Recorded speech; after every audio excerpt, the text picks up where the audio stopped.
this is such gaslighting. We went through how many days after we saw what was written on the bullets of them saying, no, don't believe what's on the bullet casings. He was a right winger. He came from a MAGA family and he was MAGA. But went from days of that. By the way, here's just one example. Jimmy Kimmel, this is him on Monday refusing to acknowledge that he was a left winger, notwithstanding but the fact that we already had this information from the Utah governor that he was indoctrinated into the left wing ideology. We saw what he had written on the bullets. Just one example of one prominent media figure refusing to accept that. Here it is in SOT 9. We had some new lows over the weekend with the MAGA gang desperately trying to characterize this kid who murdered Charlie Kirk as anything other than one of them and doing everything they can to score political points from it. Okay, so it's the right wing who's in denial about this young man's affiliations.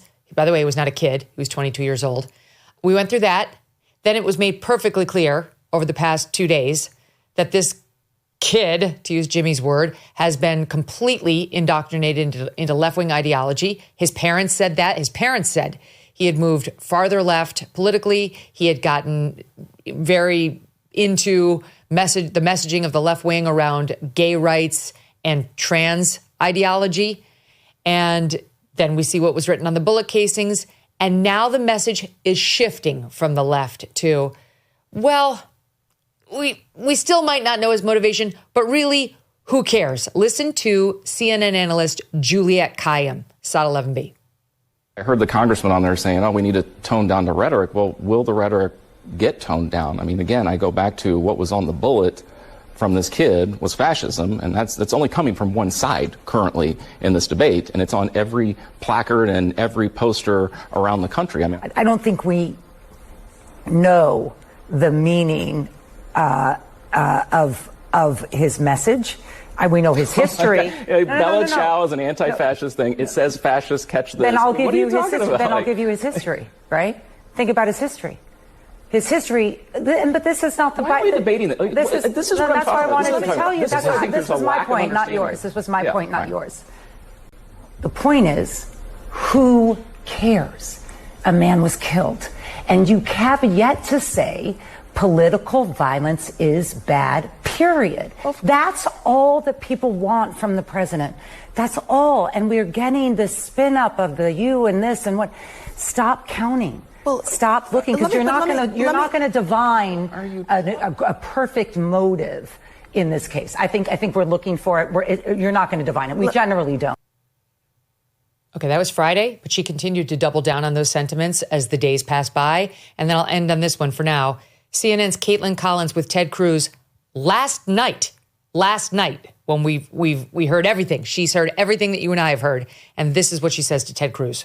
We don't have a motive yet. We don't know yet. We're waiting. Obviously, we've heard what the gogovernors had to say, what the FBI director said today. Come on, we don't have a motive yet. We know. We don't have a motive yet. What's happening with? Really, that's CNN's position. I mean, from law enforcement, he just happened to fire the gun in celebration.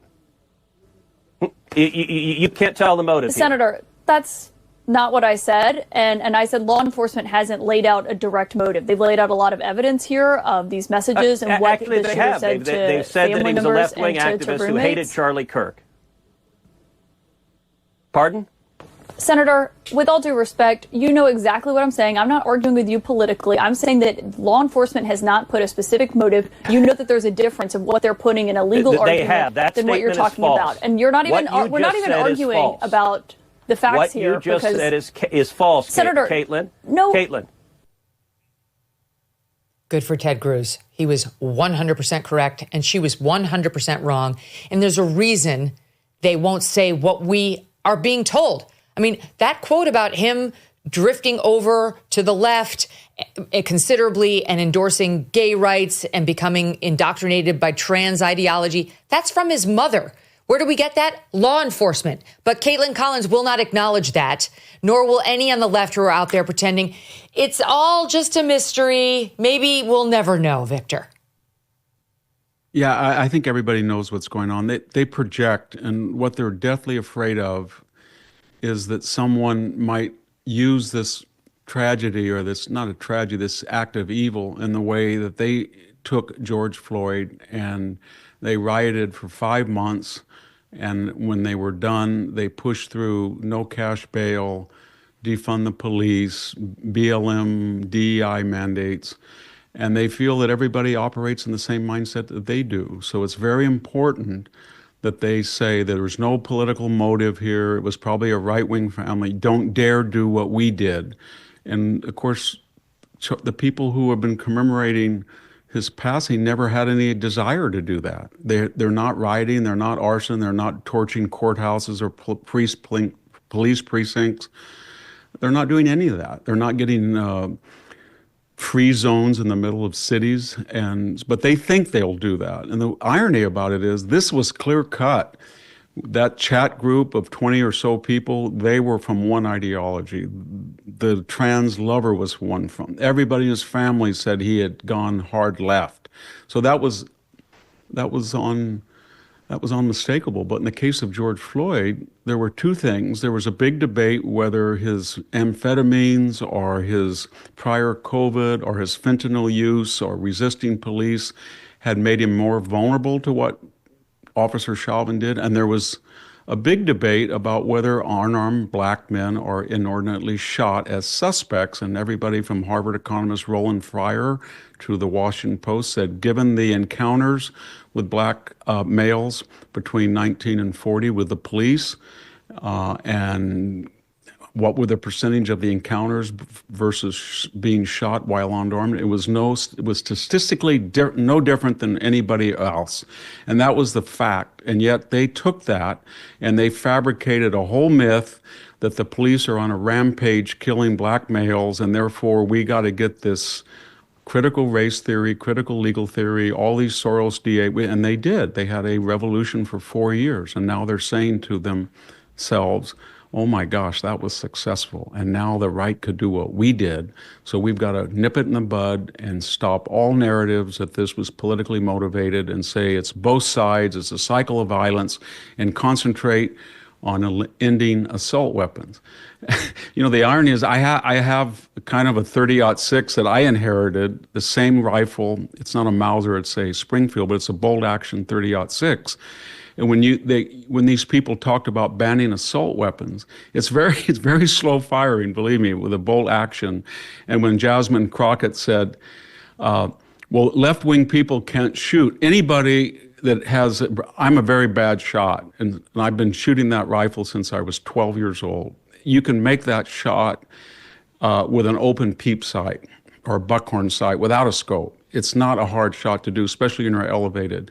So all this disinformation that we're going to ban assault weapons or handguns when the gun was a deer rifle, that's what it's used for. And it's a slow firing gun. And for someone who's had 2 or 3 hours of experience, it's not difficult to do what this horrible person did.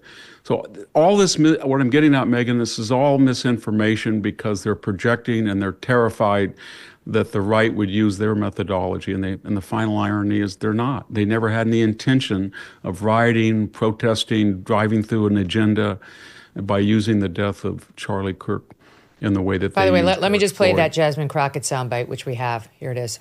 When we look at it, please tell me who is fostering this gun culture, right? I mean, the reality is that the average person on the left probably couldn't make a shot from 200 yards because they haven't been playing with assault rifles since they were a little kid. Like, that is just the reality of how people on the left typically work. And if we believe that political violence is a problem in this country, if we believe that our children on campuses, just because they want to go out and have a day of free speech on campus, may be subjected to this kind of violence, then maybe we need to start talking about legislation that will keep these types of weapons out of certain people's hands. Now, whether or not this gentleman would have qualified under any type of laws that many of the Democrats have proposed, I don't know.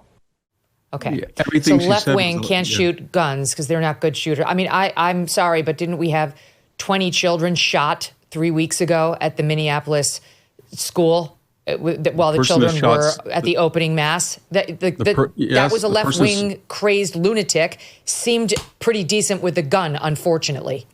Yep, the person who shot Steve Scalise was a former Bernie Sanders activist. The person who shot Trump. Yep, same thing. They were pretty good shots. They seemed well acquainted. Everything she said actually was a lie. It wasn't an assault weapon. She doesn't know what an assault weapon is. It was a bolt action hunting deer rifle. As I said, but that's important, Victor, because even on the left, when they're talking about they want assault weapons bans, that they think that's going to solve everything. No, this wouldn't have been banned. This gun would not have been banned under their assault weapons ban. There's 500 million guns in the United States, and there's no way you're going to round them all up unless you want a police state. More importantly, when she said this gun culture on the right, there is a gun culture, and it is an illegal gun culture, and it's called inner city handguns. And that's where most people are killed. It's about 7% of people. She should know that as a self-proclaimed woman from the hood. You know, if you believe her, should. That's her background. She should. And she does know it. She knows it. She does know it. And she's lying, as she always does. And, you know, I think after we've seen this horrific last 2 weeks of the murder on the light rail of Irina Zaretska, yeah, and you saw Charlie Kirk, and there was the Auburn murder, and there was Queen. I think people are just tired of all of this demagoguery. And when Jasmine, I don't know why people. I mean, Jasmine Crockett was a upper middle class kid who went to prep school, and then she gets on television and adopts this fake inner city patois, and she spouts all this hatred and all this misinformation, and we're supposed to take her seriously. She's not a serious person. But the left is in full, you saw that with Kash Patel. They're in a full-fledged panic because they know that this violence is coming from left, that people who are identify as trans are overrepresented, not in all of what they do is they go back to all the shootings of the last 100 years when the trans phenomenon is about 10 years old. If you look at the most recent one, 5-6 incidents, and you look at what scientists, psychologists, sociologists have said about the incidence of gender dysphoria in the general population, it's about 1 or 2 people per 100,000 prior to this sensationalism and fetish. So they know all that. And so what they're doing is transparent. When inflation jumps, when you hear the national debt is over $37 trillion, do you ever think maybe now would be a good time to buy some gold? Well, you'd be right. Whether as a hedge against inflation, peace of mind during global instability, or just for sensible diversification, Birch Gold Group believes every American should own physical gold. And so they created something special. Until September 30th, if you're a first-time gold buyer, Birch Gold is offering a rebate of up to $10,000 in free metals on qualifying purchases. To claim eligibility and start the process, request an info kit right now. Just text MK to 989898. Plus, Birch Gold can help you roll an existing IRA or 401k into an IRA in gold, and you're still eligible for a rebate in free metals of up to $10,000. So make right now your first time to buy gold and take advantage of a rebate up to $10,000 when you buy before September 30th. Text MK to the number 989898 to claim your eligibility and get your free info kit.